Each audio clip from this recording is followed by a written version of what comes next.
Where Wins Meets Ultimate Power Rankings. Who truly is the #1 hero of the 5 Dynasties and 10 Kingdoms era? I believe all you guys, while playing Where Winds Meet and encountering all sorts of martial heroes, must have wondered this question. In this world, who is the strongest one of all? After all, in every wuxia tale, there is always a top martial artist.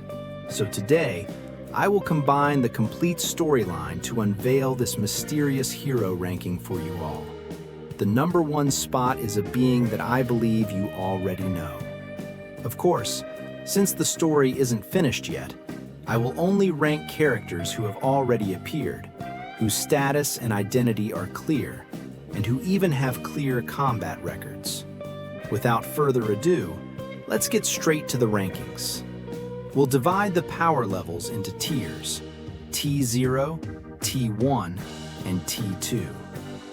Tier T2. First up is Tier T2, starting with the 15 Horsemen. Failed products used by Xie Jinlo to research Meng Kui, the zombies. They appeared in the first chapter. Apart from some basic Meng Kui techniques, they're just weak. They couldn't even defeat a novice young master. Number 2, Xiao Shiqi. Being an assassin, his martial prowess is indeed relatively high, but his lack of intelligence is a fatal flaw. A true hero must possess both wisdom and courage, not be a reckless fool. Number 3, the Heidong 8 Commanders.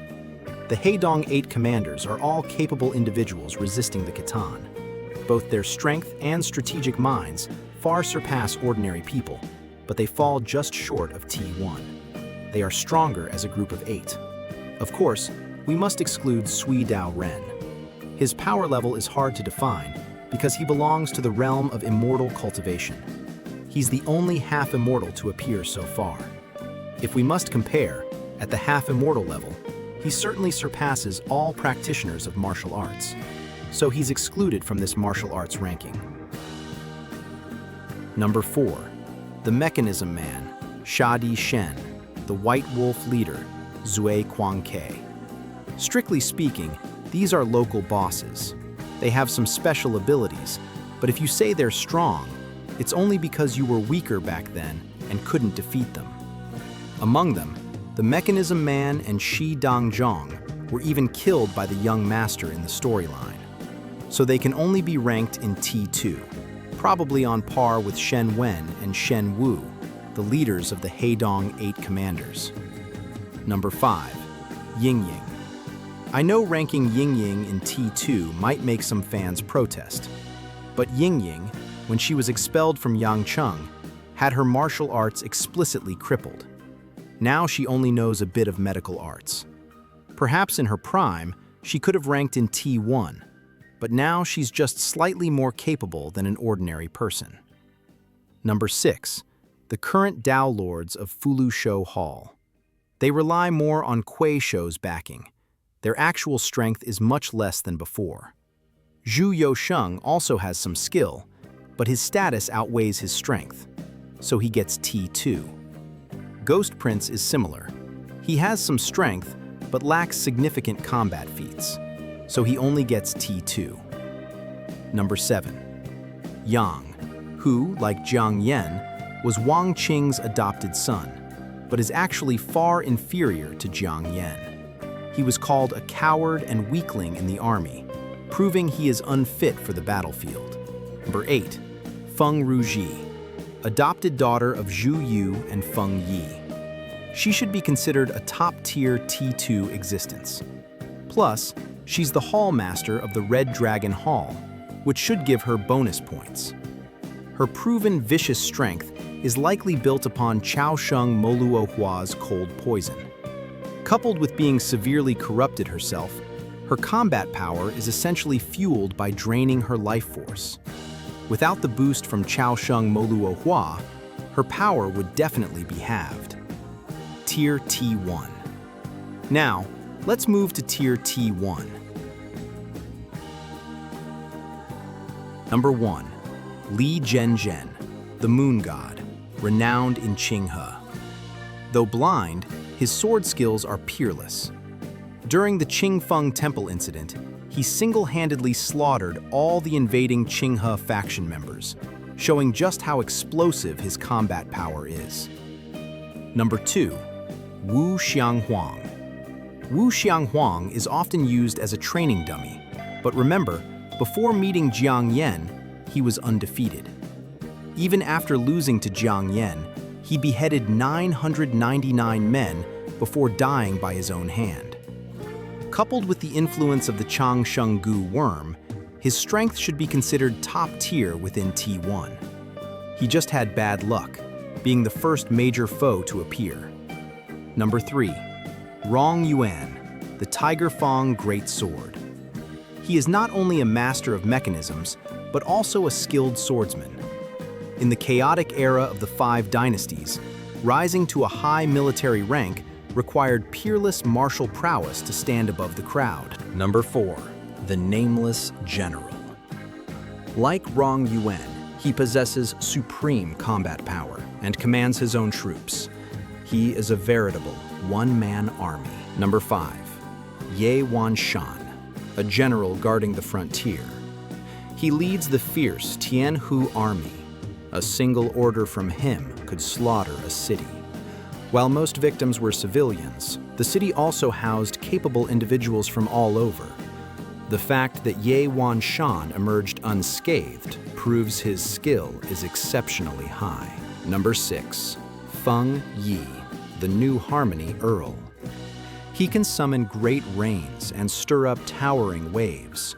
By the sea, he might be considered tier T0 level, but on land, his power is significantly reduced. Number 7.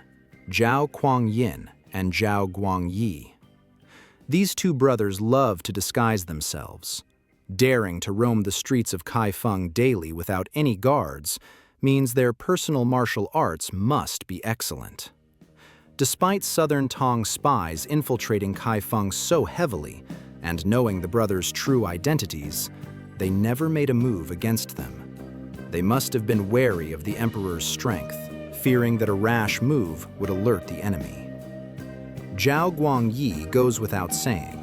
Being able to associate with Feng Yi means his strength is at least on par with him. As for Zhao Kuangyin, he's likely an emperor who plays the fool, but is formidable, even able to recognize Jiang Yan and know his nameless sword art. Probably before becoming emperor, he was a notable figure in the martial world. Number 8. Dao Ge. His true strength has always been a mystery. His biography records that he could analyze the strengths of hundreds of martial arts and deduce ways to counter them. Throughout his travels in the martial world, he fought life and death battles all the way. Many say Dao Ge was killed by Qian Ye because he was already severely wounded. So, at full strength, could Dao Ge fight Qian Ye? I believe he could, but he wouldn't win. Because Tian Ying, who has the most impressive current record, was trapped for 3 days and nights when encountering Qian Ye's formation. Remember, Tian Ying practices the Yin-Yang Scroll of the 10 Abilities art, which is among the top-tier martial arts. If even he couldn't defeat Qian Ye, Dao Ge naturally falls a bit short. Both he and Chu Xingchun, I believe, are incredibly strong, half a step into T0.5. But they are still slightly below Jiang Yan and Tian Ying. Tier T0.5. Next are those I consider below T0, but above T1. Number 1. Han Xiangjun, the Luo Shen. A renowned figure in the martial world, master of hidden weapons. In the chapter where Qian Ye first appears, she infiltrated his quarters undetected by Qian Yuan. This shows her Qinggong and stealth abilities are absolutely among the best in the world. Han Ying has never formally fought, except once in his biography, where he fought Chu Qingchuan. He unleashed a fierce assault, shattering the Taiping Bell Tower and harming the surrounding commoners. This shows the depth of his internal energy. So, Han Xiangjun is definitely not weak. She might even be on par with Qian Ye. She qualifies for T0.5.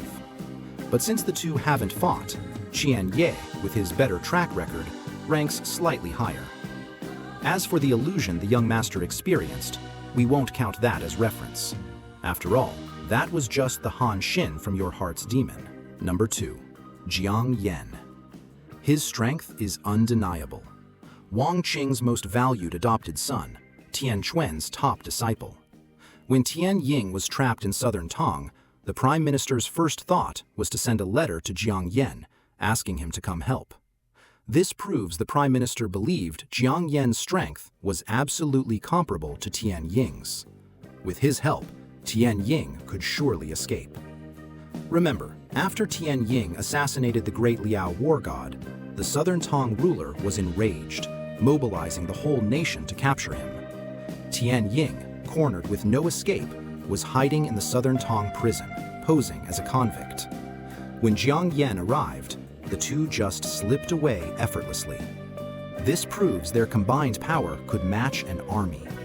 Plus, Jiang Yan's nameless sword art is known far and wide, so his place in T0.5 is well deserved. Number 3. Tian Ying. His strength is all around. His martial talent is recognized by all. In just 3 months of seclusion, he mastered the 10 abilities art.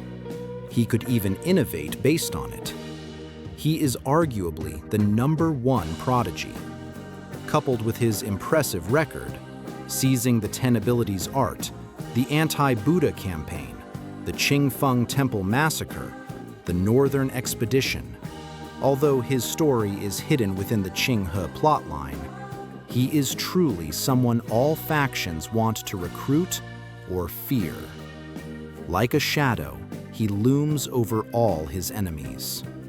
You never know when Tian Ying might target you, or when you might mysteriously die by Tian Ying's blade. Number 4. Qian Ye.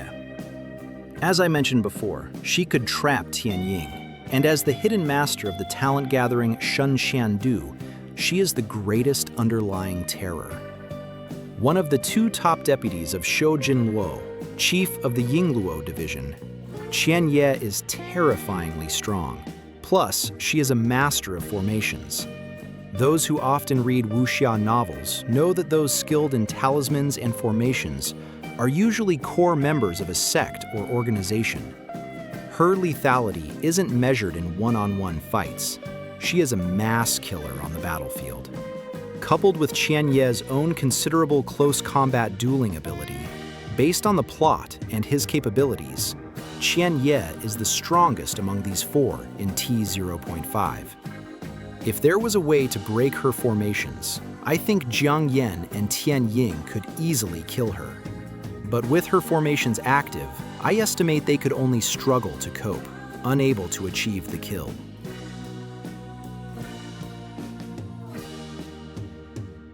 Tier T0. Finally, we reach the 2 T0 kings, second to none. Number 1, Wang Qing, former top disciple of Tian Chen. In his youth, he trained at Tian Chen with Jiang Yan's father.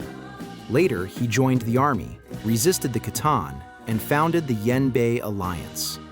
Historically, Wang Qing was known in his hometown from a young age for his immense strength and steadfast, gentle character, proving he was a martial arts prodigy with rare aptitude. During the Zhongdu Bridge battle, even after his troops and the reinforcing Tian Chen disciples were all slain, he alone held the line against an army before the city gate. He was ferociously superhuman. Even Li Zuo greatly feared Wang Qing's strength. When Wang Qing was at full strength, Li Zuo didn't dare provoke him lightly. He only dared use Meng Kui poison to ambush him after Wang Qing was exhausted from war. This shows how strong Wang Qing was. Someone Jiang Yan admired from childhood must be the cream of the crop. Number 2, Li Zuo, the mastermind behind everything, founder of Xiujin Luo. Not only does he use Meng Kui arts to control numerous martial world puppets, but he himself may have already developed a superior version of the immortality technique. Though he has never formally fought, what final boss is a mere paper tiger? Plus, in all his appearances, he is the final reveal, and his counterpart is someone of Jiang Yan's caliber. Li Zuo's strength must be equally terrifying. So, the final, complete ranking we arrive at is... What do you all think of this ranking? Is it reasonable? Let me know your number 1 spot in the comments. The new version of Where Winds Meet is coming soon, with over 10 gigabytes of content updates. We can expect many new peerless masters. Let's eagerly anticipate. Which great master will the young master meet in the upcoming events?